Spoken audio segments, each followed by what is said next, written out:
Yeah, what we have here is construction workers hierarchy.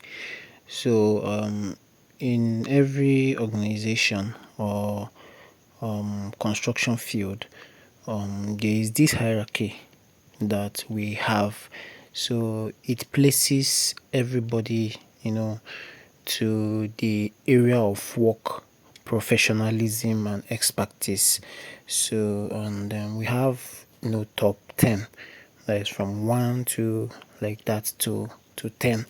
So, and the first one we have here is unskilled workers. So, unskilled workers, just as the name implies, are your helpers and your laborers on site, then the cleaner, the watchman, the material handler. So all these are, brought together under the unskilled workers. Then we have semi-skilled workers.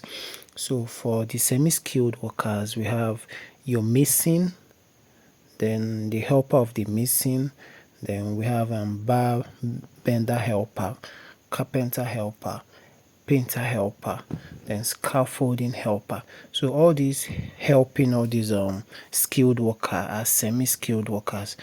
You understand? So we have the skilled workers, but all those people that tends to help, the skilled workers to facilitate their work is semi-skilled workers. So we have the mason helper, we have the bar bender helper, that is your iron bender helper, then the carpenter helper, then your painter helper, then scaffolding installer helper. Then for the skilled worker, so the skilled worker, now you have your mason, who tends to do the block work. Then you have your carpenter, you have the bar bender, which tend to fix your steel for you. Then we have the electrician, the plumber, the painter, your welder, then tile fixer, scaffolder, equipment operator. So all these are under skilled workers, right? Then we now have the number 4, foreman level. So at foreman level, now we have your missing foreman. Yes, at skilled workers we have missing, but at foreman level we have the missing foreman, right? We have the carpentry foreman, then even the iron benders, which is the rebar foreman, right? Then electrical foreman, mechanical foreman, then the general foreman. Then we now have the supervisory level. So under supervisory level we have the site supervisor, then we have the junior engineer, we have your surveyor, we have safety supervisor, then we have the quality assurance and quality control inspector, that is the QA slash the QC inspector, then store in charge, that is your storekeeper. So all these are the supervisory level. Even your storekeeper is at the supervisory level. Then we now have the engineering level. So at the engineering level, we have the site engineer, then we have the planning engineer, we have the quantity survey. There's a difference between your quantity surveyor and just your surveyor. So your surveyor is at the supervisory level, whereas the quantity surveyor is at the engineering level.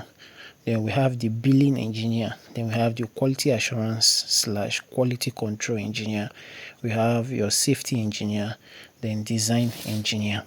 So that is at the engineering level. Then we now have at the management level. So at management level we have the senior engineer, the construction manager, the project engineer, then project coordinator. So these are the management level, right? All these tends to supervise engineering level. Like the management level supersedes the engineering level, whereas the engineering level supersedes the supervisory level. You understand? So the next level we have is number 8, which is your senior management level, right? We have the management level, so when we are considering the senior management level, so at senior management level we have the project manager, then we have the contracts manager, the commercial manager, then the planning manager. So you can see that we have all the managers here at the senior management level.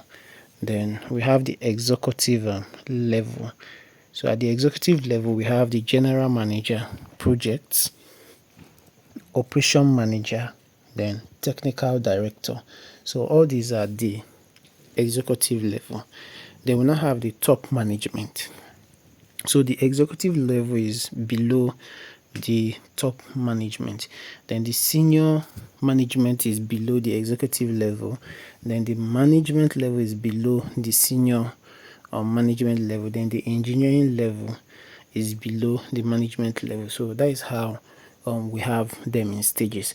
So the top management level, so we have the vice president, construction, then chief operating officer, that is the COO, then managing director, that's the MD, then chief executive officer, CEO, then we have the company owner or founder. So basically these are usually the clients, right, that gives the job.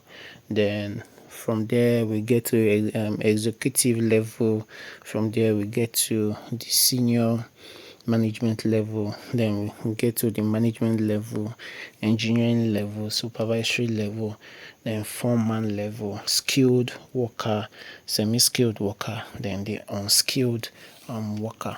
So the simple hierarchy is from your labor to your skilled worker, to your foreman, to your supervisor, to your engineer, then your manager, director, then to CEO/owner. So this is just how the hierarchy is, so that if you have any confusion with this simple explanation, it helps you to have in-depth understanding and knowledge of how the engineering hierarchy is, and how to respect those hierarchy on site.